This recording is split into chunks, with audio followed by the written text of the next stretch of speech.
Make sure if you do enjoy this video, remember to please hit that like button. I'm trying to get my likes back up to what they once were, but it seems like this Annie fizzle is sort of fizzling my likes too. But if we can just show a little bit of appreciation if you do enjoy the videos. If you don't enjoy the videos, don't like. It's up to you entirely. I'm just saying I would very much appreciate some likes if you can spare them.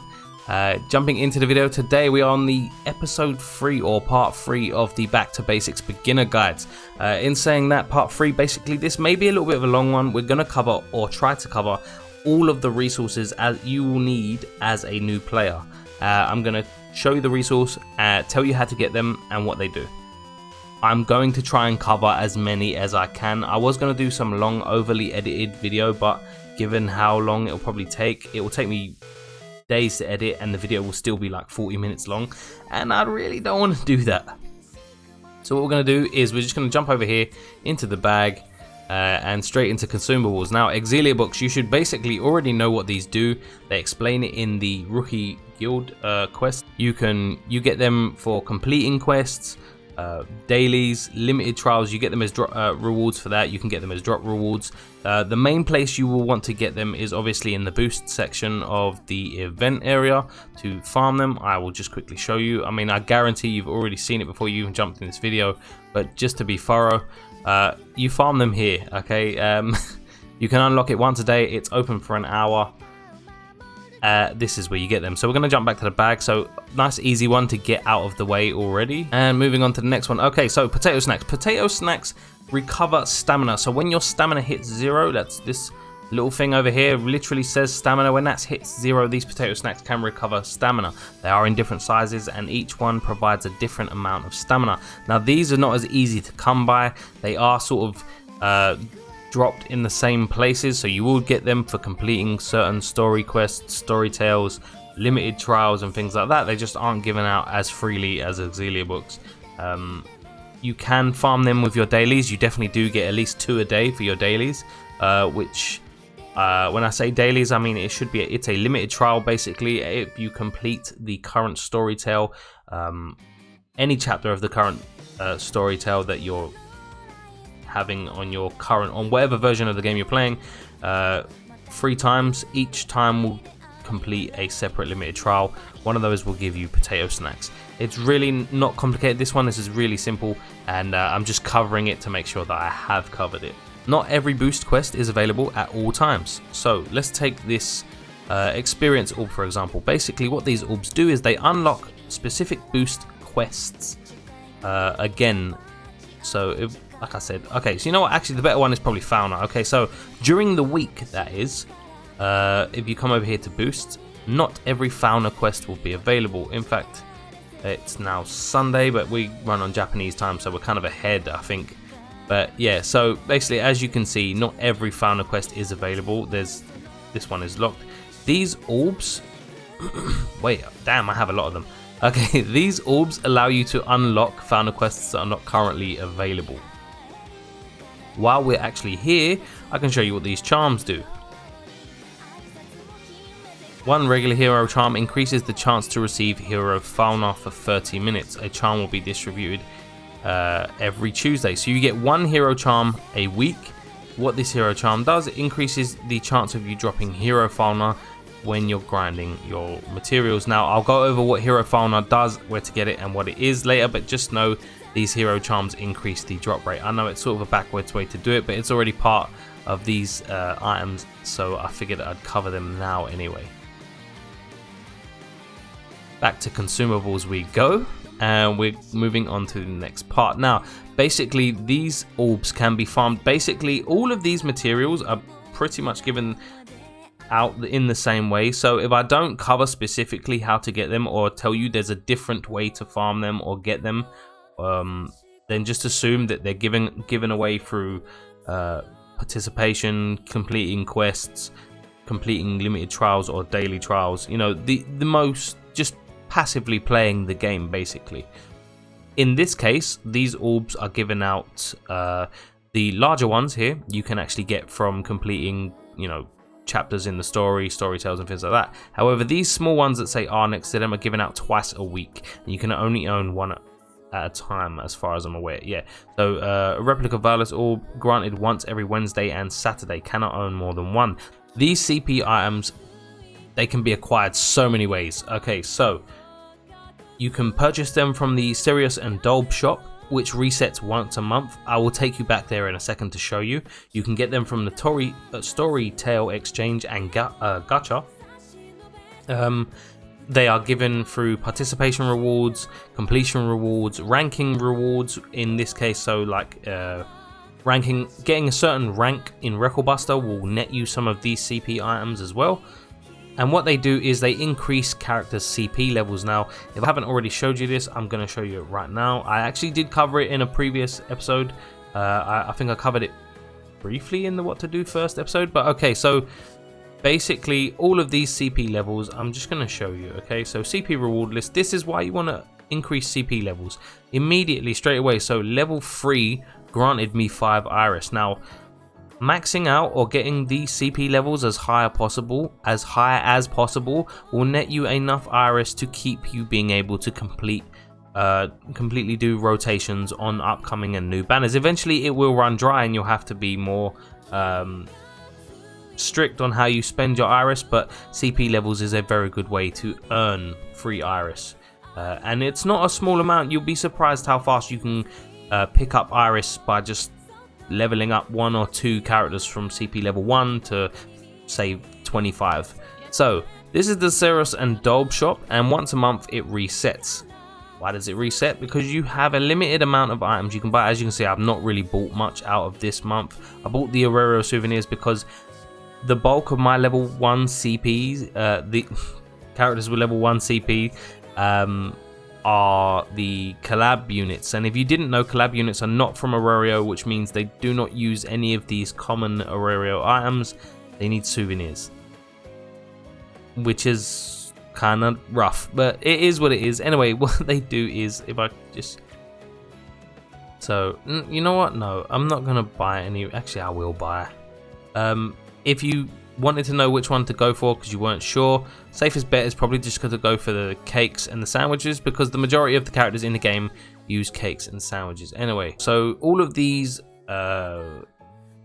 collab units right here I have yet to touch on Leafia, so we're just gonna offer man a present.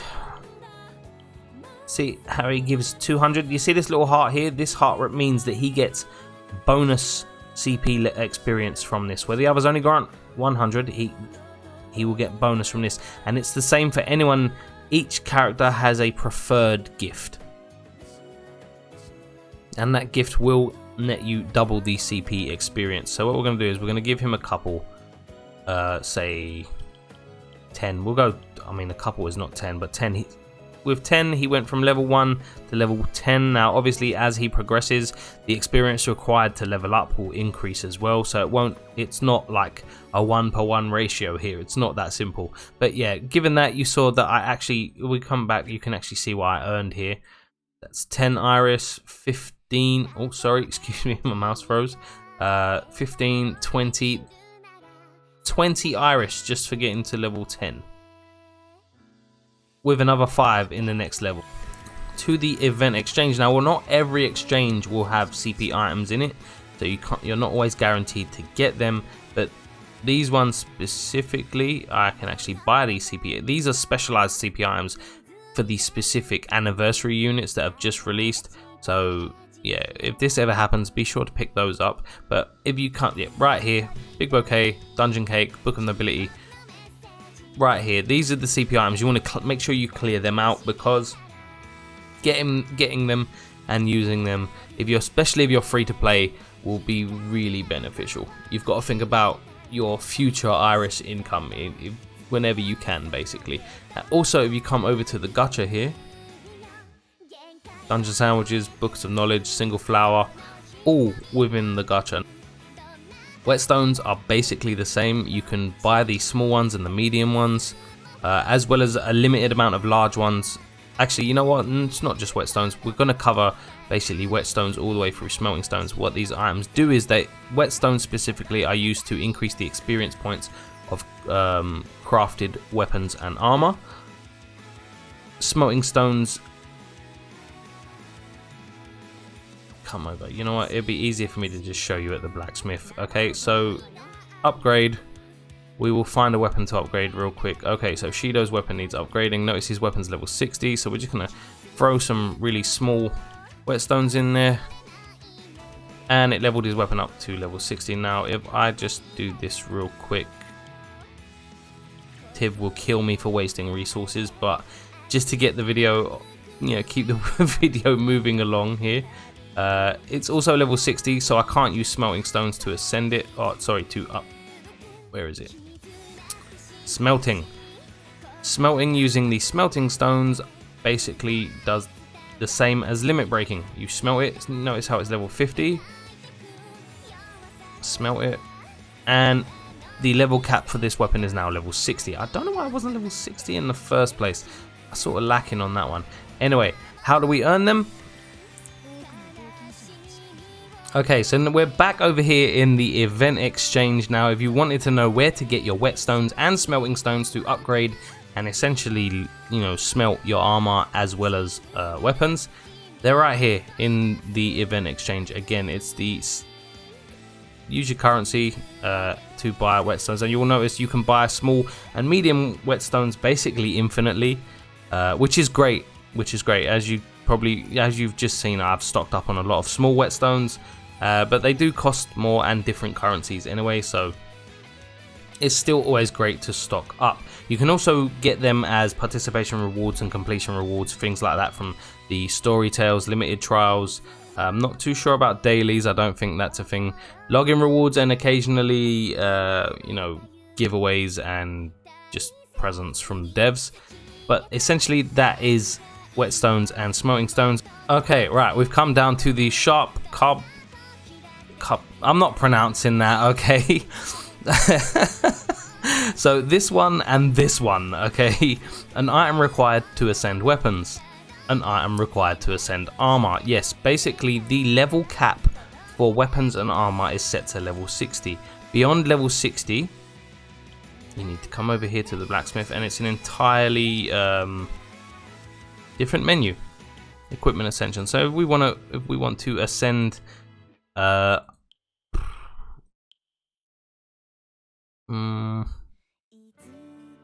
I would do Elise because I use her for a lot. So if we would, Elise's level, weapon level is 80.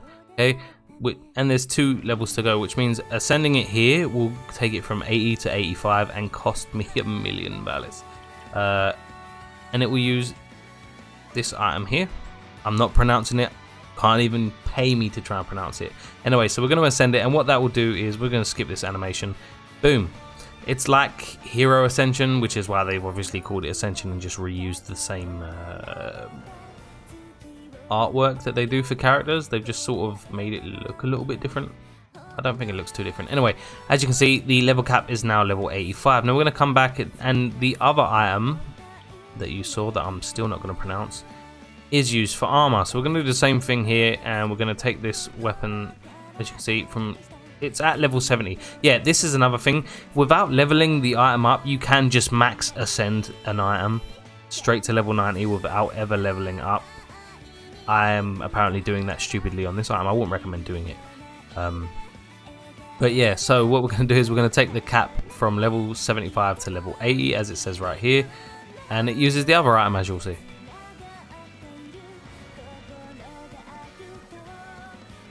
And currently, the best way to get these is from 7th zone. Basically, you don't need to S-clear these. There's no serious requirement except for completing the stages. You get them for each and every stage, and the amount you get is pretty generous. Currently is doubled from what it used to be.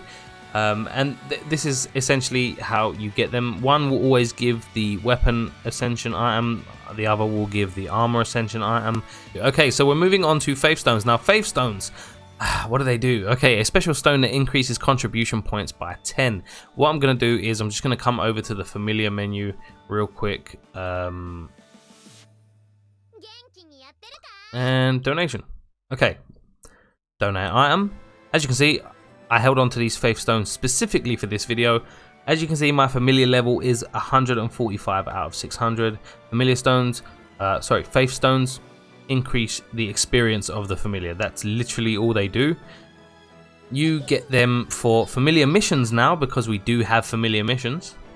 We come over here to the menu again, click mission, and it will tell you right now, look, stamina consumed by familiar members times 15, nearly done, and it'll grant everyone 1 faith stone. Now obviously that's a small amount, but you also get these for familiar event participation rewards, familiar missions, limited quests.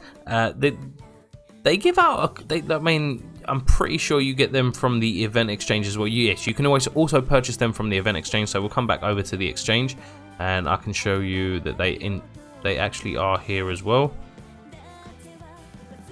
And no, that's not them. There we go. Large faith stones, mediums and smalls. As you can see, I bought all of mine, but this is where you get them. That's how you get them. And we're on the final 2 items in this consumable area here. As you can see, I'm very short on both. This is Ascension, Falna, and Hero Lights. Now, you should probably already know what these are, but I'm going to tell you, I'm going to just briefly go over them anyway. Required to upgrade Hero Ascension, status can be increased by upgrading in Hero Ascension, and it's the same thing. So what we're going to do is I'm going to take you to the menu where you use them. There is no, there is actually someone I can do. Okay, I don't really want to, you know what, I don't have to spend it. Okay, so I currently am 4 stars Hero Ascended, and this will take me to 5 stars. You can do it a total of 6 times. Now, as you can see, Hero Ascension increases every single base stat of your unit, and it starts out, the first 3 stars will only cost Ascension Falna. The last 3 will cost Ascension Falna and Hero Lights. Hero Lights are basically the currency in the game you're going to be starved for more than anything else. You get them for familiar event participation rewards as well as limited quests. Like currently there are actually, familiar wargame not working right now actually is a great opportunity for me to show you one of these quests. So limited trials, battle 10 times in familiar wargame, and it will give you 2 Hero Lights currently. Oh yeah, and then clear the current EX bosses. That's not happening for me. But yeah, as you can see, these limited trials, and they're giving some away. You can also buy these from the event exchange. I'm going to come back here. I'm going to keep coming back here. It's always going to be same places, so you can expect basically most of these items can be found in similar places. Like as you can see here, you get 30, when these come around. In this one specifically, we got 30 Ascension Falna and 10 Hero Lights. Now, okay, so we're moving into the Falna section. Now, Falna, you should probably already know what they do if you've been playing the game for at least a few days. There are different types of Falna. As you can see, they're labeled under different stats. That's because each Falna type is used in the status board to increase a specific stat for the unit that you're upgrading. And then there's Hero Falna. Hero Falna is used to upgrade the status board level of that unit. This is the status board. As you can see, none of this is filled in, but if we click this one, it will use the red Falna. Falna comes in different sizes. As the board progresses levels, the type of Falna required will change and upgrade. So if we just click this one, red one's used, and it increased his strength by 6, it says right there. But if we just unlock all, it actually tells you at the top how it will change your stats. Okay, so taking the stats board from level 50 to level 60 requires 3 Hero Falna. I wouldn't be too stingy with your Hero Falna, because you do get given a nice amount anyway. So we're just gonna take this to level 60, and then I have 1 bond, exactly 1 bond for this guy, because I've been naughty and I haven't been limit breaking my lower levels for the Iris. Anyway, so we're gonna put this bond in there, and that basically, when you get to level 60 and you limit break, you have to limit break to unlock a row at a time of the status board. Now if we unlock it, boom, you can find, obviously you can farm Falna in the boost quest area, so let's go over there right now. You see all of the Falnas here.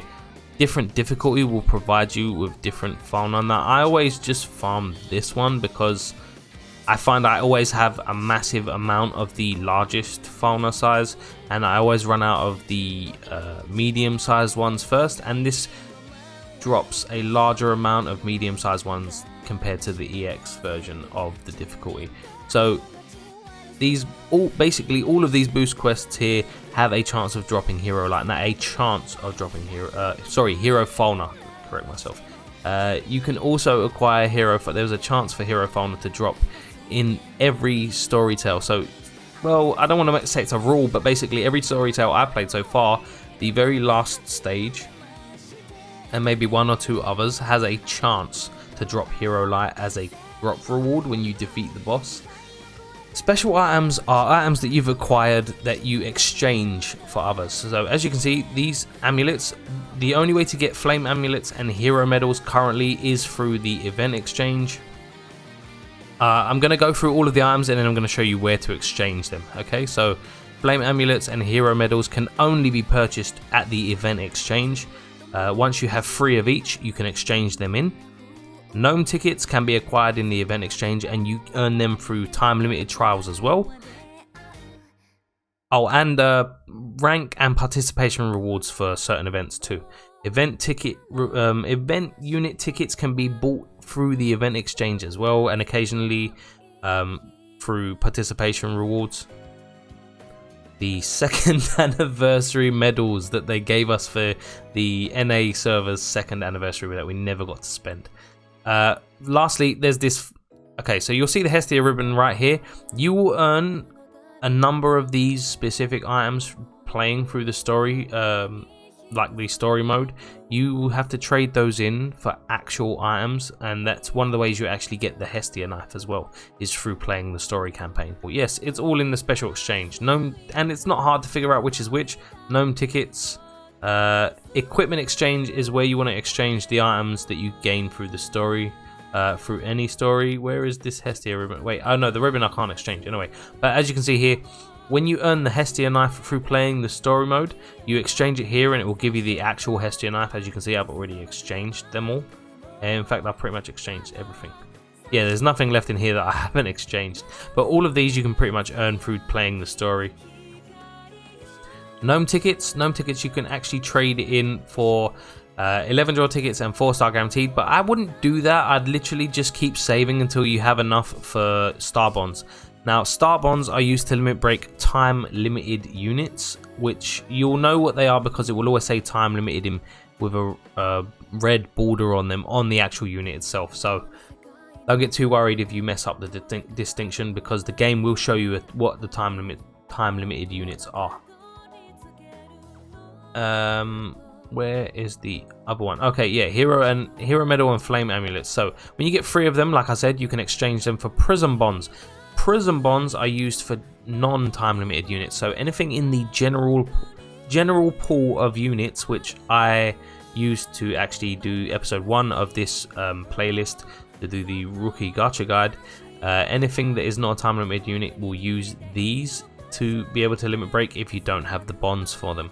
I'm pretty sure. Oh, and then I was going to say I covered everything, but that's not true at all. Event units. Event units are basically units that have appeared on your version of the game through the story tales. Like, so basically each and every one of these units, except for this Ryu right here, had appeared previously in the game through a different story tale, and we earned them through that tale. If you missed out on those, you can literally just save up these tickets and buy those previous units. Currently, I don't think there are any worth buying really on EU, except maybe this Goddess Hestia. Clown Argo is pretty cool if you don't have that many MLB units for AoE attacks, but I would probably go for the Hestia for the guard and counter rate. That will cover all of these special items.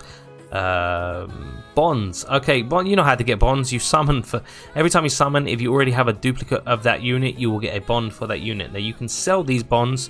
So if I do it right here, you'll see I will get 2 Serios, and you can spend that Seros, sorry, in the Seros and Dolb shop.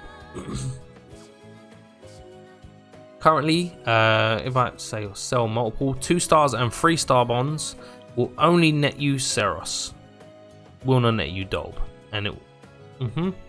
4 stars, however, I should have one here. That, you know what? I'm not going to use this Asphy anyway. So if I sell this one Asphy, you'll notice I'm going to get 50 Seros and 10 Dolb. going to sell it right now. And what I'm going to do is I'm going to come back over to the Seros and Dolb shop, and I'm just going to show you. Dolb is used to buy prison bonds, 4-star tickets, and as you can see right here, Hero Light. This is why it's super important for end game players to make sure that they're being smart with their bonds, because as you can see, currently I can get a prison bond for an assist, which is super expensive. But like I said, this refreshes once every month at the beginning of the month, and this is probably the best deal on here. 10 Dolb for free Hero Light. I would say get the other one as well, but I'm not doing that.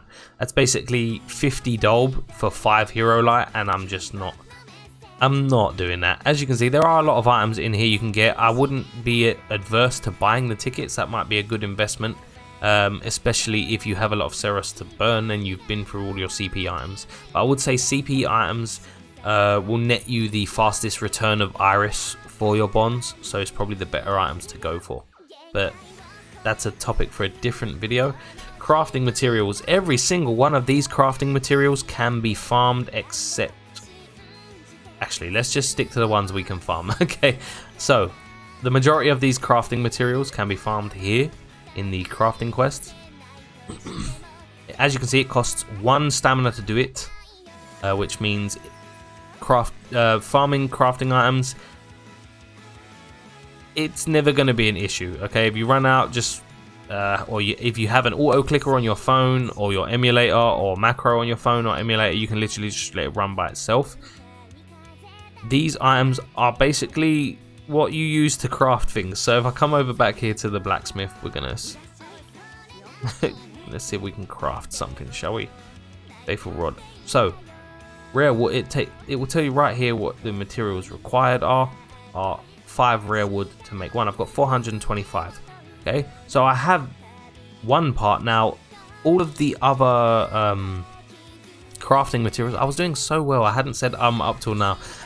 All of them, as you can see, like there's wood, cloth, no, stupid emulator, wood, cloth, hide, bones, and ores.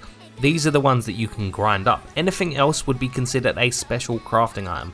If I come back to the inventory and I'll show you the special item. Now what these special items are: a magic material said to be found in the elven forest that holds magic. Now forest tiers, so basically what these special items do is they are used to forge and craft weapons for specific characters. Now where do you get them? If it's for a unit that's if the unit is currently out on the banner that's come with whatever event tale or story tale that's come out, usually you can buy them from the current exchange. So if I come down, you will see that I can buy Fang Giant and Shadow Satin Night Eye. These two materials are crafting items that I can use to create Zard and Althea's weapons. So essentially you'll know which one it is because the time limited trials that come with the banners will give you rewards for crafting at least one of each character's weapon, even if you don't have that character yet. If the event has already passed, say you pull a unit that the event is no longer around for, we dive into another item that's going to be required. Now when you're grinding for crafting materials, I don't know the percentage chance, but there is a chance for a rare encounter with the crystal bunnies. Now the crystal bunnies, when you beat them, they drop these moonbow gems. Like I said, I mean, it's a rare encounter, but it's not too rare. I would say, like, if you had your game auto farming for say 10 minutes, you would, say you've done 10 runs, you probably still encounter them at least once or twice within those 10 runs. So if we go to the shop and we go to the special exchange, you'll see right here, material exchange. Now this is where you spend the moonbow gems. So if you've got a unit where they came out previously, the tail was already gone, and you need to craft an item for them, you just buy the items in here and then go and craft them. So if we excuse me, tell you what, I will do one for you just to give you an example. Crafting weapon, I can't remember what that other one was used for, so if we let's make it a character that I actually have. Okay, so I don't think I have Shakti's spear, and I need 4 holy tree roots. the ones I'm looking for. Holy tree root, there we go. So we need 4 of these. Exchange, boom. 4 holy tree roots, and then we just craft it. 100,000 to craft the weapon, not a big deal. Okay, that's a good starting place, but still, we would re-roll that. Buster medals. Hey, says it right there. Medals earned through playing Record Buster. You will earn some regardless of where you come, as far as I'm aware. But obviously, the higher the rank, the more you earn. And then we have Buster badges, again, given only to people that may attain a certain rank within Record Buster. And what are they used for? Okay, good question. We'll come over here to the blacksmith, and we will craft armor. Now, you'll see I've got a lot, but I don't really need that many anymore because I don't really need to craft that much. As you can see, revolving amulets are going to be, you need at least 2 revolving amulets, regardless of whether they're physical or magical. And right now they cost 30 Buster medals and 30 Buster badges. So let's craft one. As you can see, I can't pronounce that. Retreats after an action and exchanges with a sub-member. Essentially what that means is whoever is wearing this after 1 turn will disappear from the fight, and whoever is on your substitute bench will come in the following turn. That's the revolving amulets anyway. And then Buster medals are used to create glorious anklets. Now what these glorious anklets do is when you craft them, they will give you 100% resistance to a random ailment on this list. Okay, hammers and bellows. Okay, so what do you do if you've crafted an item and it sucks? Well, it's actually more cost effective to re-roll that item than to remake another. Now, if we come over here and we'll just go to armor, we'll just pick any crappy piece of gear that I'm not going to use any. Okay, so this swift armor right here, let's have a look at it. It's level 1, and the only stat on there is physical resistance. It's also got a defense of 1 out of 104. So we currently have 425 secret hammers. If we rehammer it, what does that do? It basically recrafts it and gives you another chance to roll for the maximum defense stat. Now as you can see, this armor's only got 104 and the maximum is 111. So we're going to re-roll it and see what we get. You'll know when you get a great success, which means you've got the maximum stat when that animation is rainbow. So yeah, basically we rehammered it and we got a lower defense stat, but that's essentially what the hammers do. You get hammers through basically participation rewards. You get them for 7th zone scores, like so the higher you score in 7th zone, the more hammers and bellows you will get. You get them for time limited trials. Essentially, you after a while you won't run out of these. In fact, you can actually grind for, I'm pretty sure it's bellows. During your, if you auto grind for crafting materials, you have a chance of dropping bellows as well. So if we come back to rehammering, because it's still the same even though you're using a different item, and you go to attributes this time instead of stats. Okay, what's on this? Just only guard rate. Okay, so if we, as you can see, this one costs bellows.